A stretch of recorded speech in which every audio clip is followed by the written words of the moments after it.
નમસ્કાર વિદ્યાર્થી મિત્રો, તમારું હાર્દિક સ્વાગત છે પેશન એજ્યુકેશનમાં। આજે આપણે ધોરણ 9 વિષય ઇંગ્લિશ એમાં યુનિટ ફર્સ્ટ ચીતા સ્ટીયર વિશે જોઈશું। એ પહેલાં તમને અહીંયા એક નાની એવી સ્ટોરી આપેલી છે કે જે ગ્રોસરી સ્ટોરમાં એક છોકરી જાય છે તો એ ચોરી કરે છે, મતલબ કે પૂછા વગર, શોપકીપરને પૂછા વગર સામાન લઈ લે છે। પછી એના મમ્મી આવી અને એને સમજાવે કે ભાઈ આ રીતે વસ્તુ નહીં લેવાની। તો એ રીતે આ ચેપ્ટરમાં પણ છે કે ઝુલુ હોય એ ઝુલુએ ચીતાના જે બચ્ચા હોય એને લઈ લે છે અને ત્યાર પછી એને સમજાવવામાં આવે છે અને એને બહાર એની જે ટુકડી હોય એમાંથી બહાર કાઢી નાખવામાં આવે ને એવું બધું થાય। તો આપણે પાઠ ભણીએ। Long ago ઝુલુ hunter was sitting under the tree. એટલે લોંગ અગો એટલે કે લાંબા સમય પહેલાં, અ ઝુલુ હન્ટર એટલે કે શિકારી, વોઝ સિટિંગ એટલે બેઠો હતો, અંડર ધ ટ્રી એટલે કે વૃક્ષની નીચે। લાંબા સમય પહેલાંની વાત છે કે ઝુલુ હન્ટર નામનો વ્યક્તિ હતો, શિકારી હતો જે ઝાડની નીચે બેઠો હતો। His name was Idi. એનું નામ શું હોય છે? Idi. He saw large heart of deer grazing in the lush green meadow. એટલે કે એણે ગ્રેઝિંગ ડિયર્સ એટલે કે ઘાસ ચરતું જે હરણનું ટોળું હોય એ જોયું। હી સેડ ટુ હિમસેલ્ફ એ પોતાની જાતને કહે છે, this deer are really wonderful. આ જે હરણ છે એ ખૂબ જ સરસ છે। But I have to run a lot to catch one of them. પરંતુ મારે જો આને પકડવા હોય તો લોટ ઓફ એટલે ઘણું બધું, રન એટલે દોડવું, પકડવા હોય તો ઘણું દોડવું પડે। Can't there be an easy way to get one એટલે કે એની જાતને કહે છે કે શું આને પકડવા માટેનો કોઈ સરળ રસ્તો નથી? સડનલી અચાનક, હી શો ફિમેલ ચીતા અચાનક એ ચીતાને જુએ છે। ક્રોલિંગ સાયલેન્ટલી એટલે કે શાંતિથી સરકતી હોય છે। ક્લોઝર ટુ ગ્રેઝિંગ એનિમલ એટલે કે જે એનિમલ ઘાસ ચરતા હતા એની સામે એ એકદમ સાયલેન્ટલી ખિસકતી હોય છે। ધેન શી લેફ્ટ ત્યાર પછી એ કૂદકો મારે છે। એન્ડ કેચ અ ડિયર અને હરણને પકડી લે છે। આફ્ટર સમ ટાઈમ થોડા સમય પછી, હર ટુ યંગ ક્યુબ્સ એટલે કે એના જે બીજા નાના બાળકો હોય એ કમ આઉટ ઓફ ધ બશ એટલે કે જાળી હતું, બુશીસ એટલે જાળીઓ, જાળી ઝાકડા હોય એમની અંદરથી એ જે ચીતાના બચ્ચા હતા એ બહાર આવે છે। They all enjoy their meal અને તે બધા જ લોકો, તે બધા પોતાનું મીલ એટલે કે ખોરાકને આનો આનંદ માણે છે। ઈદીઝ આઈઝ બ્રાઇટર એટલે કે ઈદીની આંખો અચાનક ચમકે છે। They spark with an idea એટલે કે એની આંખો અચાનક ચમકે છે અને એને એક વિચાર આવે છે।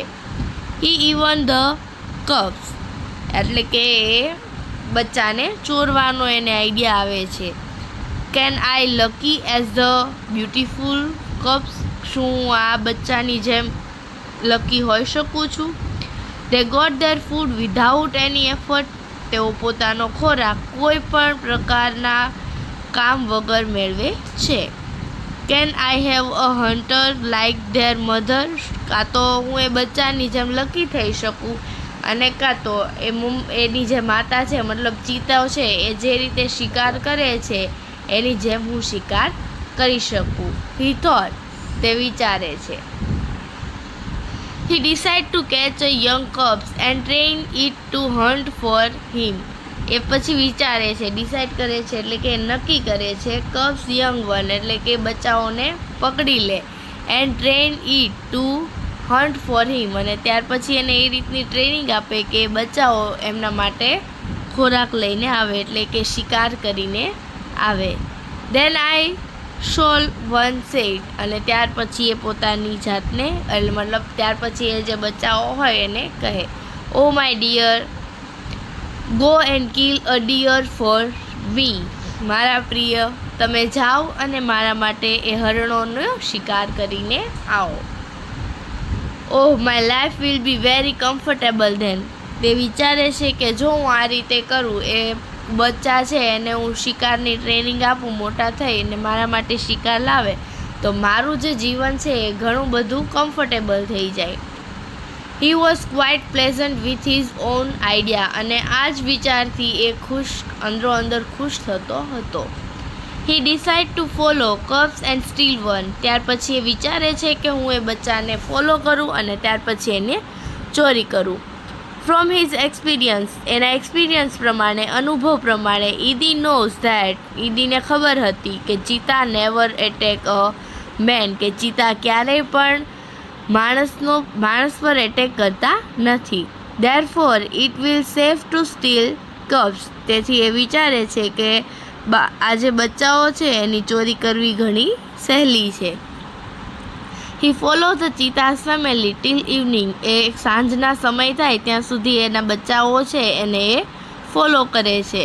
એટ ધ સનસેટ, જ્યારે સૂર્ય આથમી જાય ત્યારે, the mother cheetah hid her cubs in thick bushes. એટલે કે જ્યારે માતા ચીતા હોય છે એ જ્યારે સાંજનો સમય થાય ત્યારે એને એક ઘણી જાળીઓ હોય એની અંદર સંતાડીને જાય છે. લેફ્ટ ફોર અ સ્ટીમ એટલે કે ઝરણું, લેફ્ટ એટલે જવું, ત્યાંથી એ ઝરણા તરફ જાય છે. ક્વિકલી, ઝડપથી, the hunter picked up his net and spread and run into the bushes. જે હન્ટર છે, શિકારી છે, ફટાફટ પોતાની જાળી અને ભાલા જેવું સાધન આવે એ ઉપાડી અને એ જાળીઓ તરફ દોડે છે. He saw two tiny cubs. એ બે નાના બચ્ચા જુએ છે. They look at him with their brighten eyes. એને પોતાની ચમકતી આંખો સાથે જુએ છે. They were too young to run away. એ ખૂબ નાના હતા તેથી એ દોડી શકતા હતા. ઈદી થ્રો ધ નેટ ઓવર ધેમ. એટલે કે ઈદી છે એ નેટ એના પર નાખે છે. થ્રો એટલે નાખવું, ઓવર ધેમ એટલે તેમની ઉપર. The cubs were catch. અને બચ્ચાઓ છે એ પકડાઈ જાય છે. He needed only one but he thought. એને ફક્ત એક જ બચ્ચાની જરૂર હતી, એટલે કે એક જ કપ્સની જરૂર હતી, પરંતુ તેને બે બચ્ચા આવી ગયા છે જાળીમાં. તો તે વિચારે છે, oh it is always better to have two slaves instead of one. એ વિચારે છે કે એક કરતાં બે ભલા. He drag them with him and hide them under a big basket. એ પોતાની સાથે એને ખસેડે છે અને મોટા બાસ્કેટની અંદર સંતાડી દે છે. The mother cheetah return after a while. Mother cheetah છે એ થોડા સમય પછી પાછી આવે છે. She did not find her cubs. એ એના બચ્ચાને શોધી શકતી નથી. She looked all around. એ બધી જ જગ્યાએ જુએ છે. First of all she become angry. પહેલાં તો તે ગુસ્સે થઈ જાય છે કેમ કે એના બચ્ચા એને મળતા નથી. And jumped widely. અને જોરથી કૂદકો મારે છે. She sniffed all around. બધે જ આમ તેમ ફરીને જુએ છે. પરંતુ છેલ્લે she could not find her dears babies. પરંતુ એ પોતાના પ્રિય બચ્ચાઓને શોધી શકતી નથી. એટ લાસ્ટ, છેલ્લે, શી બીકમ અ સેડ. અને પછી જ્યારે એને એના બચ્ચાઓ મળતા નથી ત્યારે એ શું થઈ જાય છે? સેડ થઈ જાય છે, દુઃખી થઈ જાય છે. આપણે કોઈ વસ્તુ ગોતી હોય તો જ્યારે નથી મળતી ત્યારે દુઃખી થઈ જાય, એ રીતે માતા પણ દુઃખી થઈ જાય છે, એટલે કે ચીતા પણ દુઃખી થાય છે. Start crying. અને જોરથી રડવા લાગે છે. She cried and cried for whole night till the next evening. એ આખી રાત રોવે છે અને સાંજ સુધી રડ્યા જ કરે છે. She cried and cried until her tears make dark shine down her cheek. એટલે કે એટલી રડી હોય કે make dark shine down her cheek. એટલે કે એના ગાલ પર પણ નિશાન આવી ગયેલા હોય છે રડવાના. She was steel વીપિંગ. હજુ પણ એ રડે છે. ક્રાઇંગ એટલે જોરથી રડવું અને વીપિંગ એટલે ધ્રુસકે રડવું. At night. છેલ્લે, રાત્રિએ, mother cheetah cried so loudly. માતા ચીતા હોય છે એ બહુ જોરથી રડવા લાગે છે. That she was here by wise man. Wise man એટલે દયાળુ માણસ. Live in village. એ ગામમાં એક દયાળુ માણસ રહેતો હોય એ સાંભળી જાય છે. The old man understand. જે માણસ હતો એ બધી જ વસ્તુ સમજી જાય છે. What happen. The old man understood that what happen. જે માણસ હોય એ બધું સમજી જાય છે કે આમની સાથે શું થયું હશે. He immediately took his strong clubs and came out his hunt. એ ફટાફટ પોતાની પાસે સ્ટ્રોંગ લાકડી હોય એ લે છે અને બહાર આવે છે, ઝૂંપડીની બહાર આવે છે.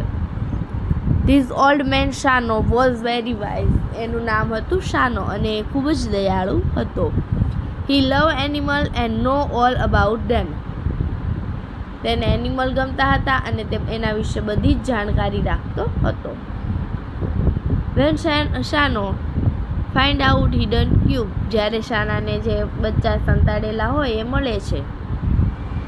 He know that it was Idi's wicked idea. એને ખબર હતી કે આ બીજા કોઈનો આવો તુચ્છ વિચાર નહીં હોય ઈદી સિવાય. He got angry with Idi. અને તે ઈદી સાથે ગુસ્સે થાય છે. He rushed to hunt and shouted. એ ઈદીને ખસેડી અને બહાર લાવે છે અને બૂમો પાડે છે, એના ઉપર ખીજવાય છે. I hate you ઈદી. ઈદી, હું તને નફરત કરું છું. Everybody of our tribe will hate you. અને આપણી જાતિના બધા જ લોકો તને નફરત કરે છે. Because you are lazy and wicked too. તું આળસુ તો છે પરંતુ મૂર્ખ પણ છે. He know that a hunter must hunt with his own strength and skill. આપણે બધા જ જાણીએ છીએ શિકારી શિકાર પોતાના સ્ટ્રેન્થ અને શક્તિ અને સ્કિલથી અનુભવથી કરે છે. But you are lazy hunter. પરંતુ તું આળસુ છે. You are thief. તું ચોર છે.